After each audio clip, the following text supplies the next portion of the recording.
Good news! Central Americano MBBS just 34 lakhs. Columbus Central University. నమస్తే, welcome to iDreams. నేను మీ మాధురి. పెరుగన్నం చిన్న పిల్లల దగ్గర నుంచి పెద్దవాళ్ళ వరకు కూడా చాలా ఇష్టంగా తినే ఒక యమ్మీ ఫుడ్. మరి పెరుగన్నం తినటం వల్ల మనకి ఎలాంటి బెనిఫిట్స్ ఉంటాయి? మనకి పెరుగన్నంలో మనకి దద్దోజనం అంటారు, ఫర్మెంటెడ్ రైస్ అంటారు. అసలు ఆ పెరుగన్నం ఎలా తింటే మంచిది, పెరుగన్నంలో రకాలేంటి, డీటెయిల్గా చెప్పడానికి మనతో పాటు ఉన్నారు శ్రీలత గారు, చీఫ్ క్లినికల్ డైటీషియన్. తనని అడిగి డీటెయిల్గా తెలుసుకుందాం. Hello ma'am. హలో అండి మ్యామ్, పెరుగన్నం ఏం లేకపోయినా సరే ఇంత పెరుగు వేసేసుకొని పచ్చడి వేసుకొని తినేసేరా అని చెప్తూ ఉంటారు. సో ఈ పెరుగన్నంలో అసలు ఏంటి బెనిఫిట్స్ ఏమి ఉంటాయి? మనకి చూడడానికి అసలు కలర్ఫుల్గా ఉండదు, వైట్గా కనిపిస్తూ ఉంటుంది, కాకపోతే టేస్టీ అమ్మీగా ఉంటుంది. ఈ పెరుగన్నంలో మనకు వచ్చే బెనిఫిట్స్ ఏంటి? పెరుగన్నం అనేది మన శరీరానికి ఎంతో మేలు చేస్తుంది అనమాట. సో ముఖ్యంగా మనకి పాలు ఏవైతే ఉంటాయో దాంట్లో మనం కొంచెం పెరుగు తోడు పెడతాము. సో అది ఫర్మెంట్ అవుతుందన్నమాట. సో ఇలా ఫర్మెంట్ అయిన ఫుడ్లో ఏంటంటే మనకు కావాల్సిన కార్బోహైడ్రేట్స్ దొరుకుతాయి, మనకు కావాల్సిన protein which is called high biological value protein, అలాగే మనకి ఫ్యాట్స్, హెల్దీ ఫ్యాట్స్ వస్తాయి, అలాగే మనకి వైటమిన్ ఏ మన కంటి చూపుకి, మన చర్మం యొక్క హెల్త్కి, అలాగే మన ఇమ్యూన్ సిస్టమ్ని బిల్డప్ చేయడానికి మనకు వైటమిన్ ఏ కావాలి. సో ఇందులో నుంచి వస్తుంది. అది కాకుండా మనకి riboflavin which is important for our body functions, మన మ్యూకోజల్ లైనింగ్కి. సో రిబోఫ్లేవిన్ కూడా వస్తుంది అనమాట. అలాగే మన ఇంపార్టెంట్ మినరల్స్ కాల్షియం, ఫాస్ఫరస్. మనకి కాల్షియం ఫాస్ఫరస్ రేషియో ఏదైతే ఉంటుందో అది మన శరీరానికి ఇమిడియేటట్టుగా it is called bioavailability. So ఆ రేషియో అనేది మనకి మిల్క్లో ఎక్సలెంట్గా లభిస్తుంది అనమాట. సో దాన్ని మనం తోడు పెడతాం కాబట్టి పెరుగు ఒక ఎక్సలెంట్ ఫుడ్. సో మనకి కొంతమంది పాలు తాగితే పొట్ట ఉబ్బడం కానీ, లూజ్ మోషన్స్, గ్యాస్ ఫార్మేషన్ ఇలా ప్రాబ్లమ్స్ వస్తుంటాయి. దీన్ని లాక్టోజ్ ఇంటాలరెన్స్ అంటారు. అదే మనము ఈ పెరుగు కానీ మజ్జిగ ఇస్తే కనుక వాళ్ళకి ఎటువంటి ఇబ్బంది ఉండదు. కొంతమందిలో పెరుగు కూడా డైజెషన్ ఉండదు, అది చాలా తక్కువ %. బట్ మిల్క్ ఇంటాలరెన్స్ చాలా కామన్గా చూస్తాం మనము, కానీ కర్డ్ ఇంటాలరెన్స్ చాలా తక్కువగా చూస్తాం. సో మనకి కావాల్సిన nutrients, you name it as macronutrients, అంటే మన carbohydrate, energy, protein or micronutrients like vitamins, minerals అన్నీ లభిస్తాయి. ఇవి కాకుండా మనకి పెరుగులో ప్రోబయోటిక్ అంటే మన శరీరానికి కావాల్సిన యూస్ఫుల్ బ్యాక్టీరియా. లెట్సే మన పొట్ట పేగుల్లో మనకి ఒక మంచి ఇమ్యూన్ సిస్టమ్ ఇవ్వాలి అంటే మనకి గుడ్ బ్యాక్టీరియా ఉండాలి. సో ఈ గుడ్ బ్యాక్టీరియా అనేది మనకి పెరుగులో నుంచి వస్తుంది అనమాట. ఒకవేళ మనకి బై ఎనీ ఛాన్స్ మనం ఏదన్నా కంటామినేటెడ్ ఫుడ్ తిన్నాం, లేకపోతే బయట పానీపూరి ఏదో తిన్నాం, సో ఆ హైజీనిక్గా లేదు, ఇన్ఫెక్షన్ వచ్చేసింది. So if you're eating 1 or 2 plates, మనకి యాక్చువల్గా చాలా లూజ్ స్టూల్స్ అయిపోవాలి, చాలా వామిటింగ్స్ అయిపోవాలి. 5 friends వెళ్ళారు, అందులో ఇద్దరికి బాగా అవుతుంది, ఒకటికి ఏమీ కాదు, ఒకటికి మైల్డ్గా అవుతుంది. What does that mean? So ఎవరికైతే ఎక్కువ లూజ్ మోషన్స్, వామిటింగ్స్ అయ్యో gut microbe is very less. Okay. So ఎవరికి అస్సలు కాలేదో his gut microbiota is good. So it's healthy bacteria. So పెరుగు అనేదానికి మనకి ప్రోబయోటిక్ వస్తుందన్నమాట. సో మనం తినే ఆహారంలో ఏవైతే ఫైబర్ ఉంటుందో, లెట్సే మనము గోధుమ అన్నం కానీ, జొన్న అన్నం కానీ, మామూలు అన్నం కానీ, బ్రౌన్ రైస్ కానీ ఏదైనా తీసుకున్నాం, వాటిలో పీచు పదార్థం ఉంటుంది. సో దాన్ని ప్రీబయోటిక్ అంటారు. సో మనం తీసుకునే పెరుగు దాంతో కలుపుకొని తిన్నామంటే ఆ ప్రోబయోటిక్కి ఈ ప్రీబయోటిక్ ఫుడ్ లాగా అవుతుందన్నమాట. ఓకే. సో ఈ ప్రోబయోటిక్ ఈ ప్రీబయోటిక్ని తిని మనకి ఇంటెస్టైన్లో బ్యాక్టీరియా మల్టిప్లై అవుతుంది, మన ఇమ్యూన్ సిస్టమ్ బిల్డప్ అవుతుంది. ఒకవేళ మన గట్ ఫ్లోరా తక్కువగా ఉంది, గట్ మైక్రోబయోటా బ్యాక్టీరియా అంటారు, సో అది తక్కువగా ఉంది అంటే మన బాడీలో ఇన్ఫ్లమేషన్ వస్తుంది. ఇన్ఫ్లమేషన్ వచ్చినప్పుడు మనకి రకరకాల ప్రాబ్లమ్స్ వస్తాయి. మనకి షుగర్, డయాబెటీస్ రావచ్చు, హైపర్ టెన్షన్ రావచ్చు, స్ట్రోక్ రావచ్చు, ఆర్ ఎనీ అదర్ క్యాన్సర్స్ రావచ్చు. మన గట్ మైక్రోబయోని బట్టి మనకి ఇమ్యూన్ సిస్టమ్ ఉంటుంది ఆర్ మన హెల్త్ ఉంటుంది అనమాట. సో మనకి లెట్సే జ్వరం వచ్చింది, జ్వరం వచ్చినప్పుడు మనకు ఒక అన్ని రకాల యాంటీబయోటిక్స్ ఇస్తారు. ఇచ్చినప్పుడు మన బాడీలోంచి ఆ యూస్ఫుల్ బ్యాక్టీరియా బయటికి వెళ్ళిపోతుంది ఈ యాంటీబయోటిక్స్ వలన, ఇట్ ఈస్ సప్రెస్డ్. సో మనకి పెరుగు తీసుకున్నప్పుడు ఆ గుడ్ బ్యాక్టీరియా మళ్ళీ మల్టిప్లై అవుతుంది. ఓకే. సో అందుకే మనకి ఫీవర్లో మజ్జిగన్నం తీసుకోమని చెప్తూ ఉంటారు. సో పెరుగన్నంని మనం రకరకాలుగా చేసుకోవచ్చు. సో మీరు అన్నారు సింపుల్గా వైట్గా ఉంటుంది, అది అయినా కూడా కొంతమంది ఇష్టపడరు, వైట్గా ఉంటుంది. సో మనం అదే పెరుగన్నంని లెట్సే కొన్ని మిరియం వేసి కొన్ని దానిమ్మ గింజలు వేసి మనం దాన్ని తిరగమాత వేసాము ఆర్ కొంచెం పసుపు వేసాము, so it becomes like yellow కలర్లో ఉండడం. కానీ మనం దానిమ్మ గింజలు వేసినప్పుడు దాంట్లో న్యూట్రిటివ్ వాల్యూ ఎన్హాన్స్ అవుతుంది. You are adding lot of vitamins, minerals and fibre and antioxidants. So మనం అలా కాంబినేషన్లో చేసుకోవచ్చు.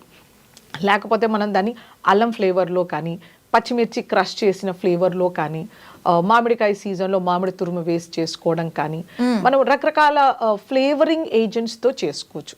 సమ్ టైమ్స్ ఇంగు వేసి మనం దాన్ని తిరగమాత వేసుకోవచ్చు, ఆర్ ఫ్రూట్ చాప్స్ ఏవైనా వేసుకోవచ్చు, ఆర్ గ్రీన్ లీవ్స్ ఏవైనా చాప్ చేసి వేసుకోవచ్చు, ఆర్ మింట్ ఫ్లేవర్లో రకరకాల వెరైటీస్లో చేసుకోవచ్చు. పిల్లలు క్యారెట్స్ తినని వాళ్ళు దాంట్లో క్యారెట్ తురుము వేసి కూడా చేసుకోవచ్చు. సో మీరు ఎటువంటి వెజిటేబుల్నైనా, సాలడ్ వెజిటేబుల్ని దాంట్లో ఇన్కార్పొరేట్ చేయొచ్చు. ఆర్ మనం వెల్లుల్లిపాయలు క్రష్ చేసి ఫ్లేవర్ చేసుకోవచ్చు, లేకపోతే మనం ఉల్లిపాయల్ని చాప్ చేసి రాగా అందులో వేయచ్చు. మనం అంటీ వెరైటీస్. Yeah, okay. అప్పటికప్పుడు పెరుగు అన్నం రెడీ చేసుకోవడం ఓకే. మనకి పూర్వకాలంలో మనకి పెరుగు అన్నం అంటే ఒక కుండ తీసుకొచ్చి దాంట్లో మిగిలిపోయిన రైస్ వేసి కొంచెం పెరుగు పాలు వేసి రాత్రంతా దాన్ని పర్మెంటేషన్ చేసి పొద్దున్నే ఇచ్చేవాళ్ళు. సో దీంట్లో ఎలాంటి వాల్యూస్ ఉంటాయి? ఇప్పుడు ఇది లేకపోయినా కూడా ఇప్పుడు కొంతమంది మళ్ళీ దాన్ని రైస్ చేస్తున్నారు, దాంట్లో ఎలాంటి వాల్యూస్ ఉంటాయి మనకి? సో మనకి ఇంతకుముందు ఏంటంటే రెఫ్రిజిరేటర్స్ ఉండేవి కావు కాబట్టి మిగిలిన అన్నం ఏదైతే ఉంటుందో దాన్ని ప్రిజర్వ్ చేసుకోవడానికి ఒక మెథడ్ అన్నమాట. దాంట్లో పాలు వేసేసి తోడు పెట్టేయడం, దాంట్లో కొంచెం జీలకర్ర పచ్చిది వేయడము, కొన్ని ఉల్లిపాయలు కట్ చేసి వేయడము, ఆర్ పచ్చిమిర్చి వేసి ఇలా పెట్టేదన్నమాట. It's an excellent way of eating అనమాట.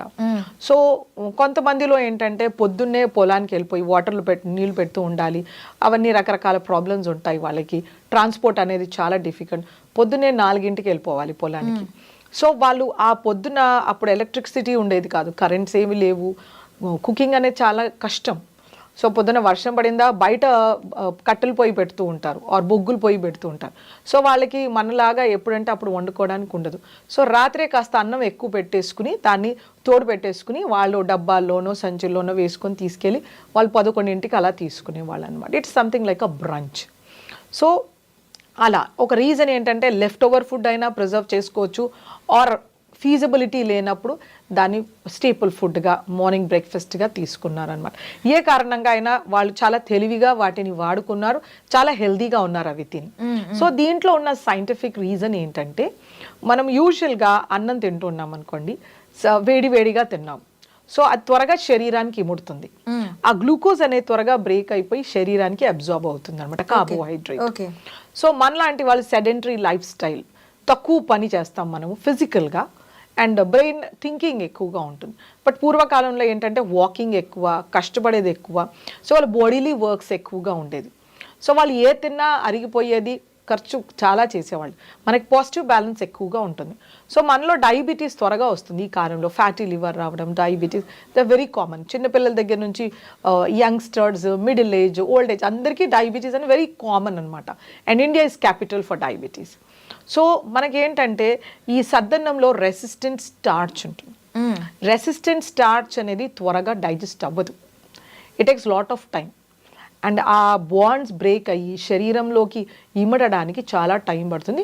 మీ షుగర్ కూడా ఇలా పెరగదు. మీరు వేడి పులిహోర అన్నం కానీ ఏదైనా వేసుకుని తిన్నారంటే ఇలా షుగర్ పెరిగిపోతుంది, ఇలా పడిపోతుంది. 2 అవర్స్లో there is a rise and fall. అదే మీరు ఈ సద్దన్నంలో పెరుగు వేసి చేశారనుకోండి, అది మీకు ఇలా సస్టైన్డ్ గ్లూకోజ్ రిలీజ్ ఉంటుంది అనమాట. సో ఎప్పుడైతే డయాబెటిక్స్కి ఒక రైజ్ అండ్ ఫాల్ ఫ్రీక్వెంట్గా అవుతుంది, శుభ్రంగా పొద్దునే వేడివేడి ఇడ్లీలు 5-6 వేసేసుకుని సాంబార్లోనో ఎందులోనో చట్నీలో తినేస్తారు. So there is a peak and fall, ఇట్లా పడిపోతూనే ఉంటుంది. అలా మాటికి అయినప్పుడు వాళ్ళ కిడ్నీస్ ఎఫెక్ట్ అవుతాయి అన్నమాట.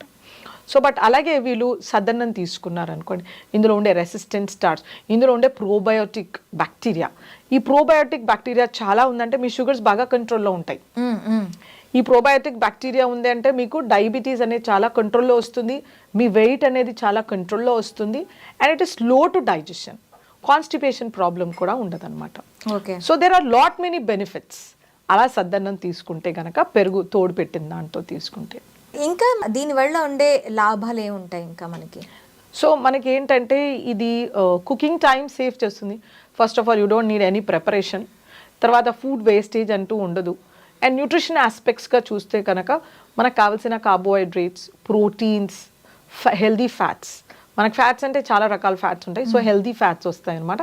అలాగే మనకు వైటమిన్స్, మినరల్స్, తర్వాత ప్రోబయోటిక్స్ వస్తాయి.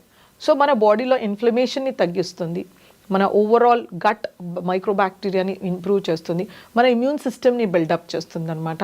And it is easy to eat. మనకి ఎటువంటి సైడ్ ఎఫెక్ట్స్ వాటితో ఉండవు అనమాట. ప్రిపరేషన్కి ఇప్పుడు వర్కింగ్ విమెన్కి they have to cook something in the morning, so వాళ్ళకి ఆ 1 hour or half an hour వాళ్ళ బ్రేక్ఫాస్ట్ ప్రిపరేషన్కి అవసరం ఉండదు అనమాట. దీన్ని మనము ఉల్లిపాయలు వేస్ట్ చేసుకోవడం కానీ, లేకపోతే ఇంకేమైనా యాడ్ చేయడం కానీ, దాన్ని బాగా నెయ్యి వేసి తిరగమాత వేయడము, లేదా నూనె వేసి తిరగమాత వేయడము అలా చేయకూడదు. We should not bring down the nutritive value, we have to enhance. మనం దాంట్లో క్యారెట్ తురుము వేసుకోవచ్చు, లేదు క్యూకంబర్ని చాప్ చేసి వేసుకోవచ్చు, ఆర్ క్యారెట్ని గ్రేట్ చేసి వేసుకోవచ్చు, ఆర్ పచ్చి మామిడికాయ తురుము వేసుకోవచ్చు. అలా you have to enhance the nutritive value. వాటిలో ఇంకా రకరకాల కూరగాయలు, పళ్ళు వేసి వాటిని న్యూట్రిషియస్గా చేసుకోవచ్చు అనమాట. కానీ తిరగమూతలు అవి వేసి దానిలో ఉండే న్యూట్రిషన్ని చంపేయద్దు అంటే న్యూట్రిషన్ దాన్ని తగ్గదు, కాకపోతే క్యాలరిఫిక్ వాల్యూ పెరిగిపోతుంది అనమాట. ఓకే. సో 1 teaspoon ఆయిల్కి 45 calories వస్తాయి.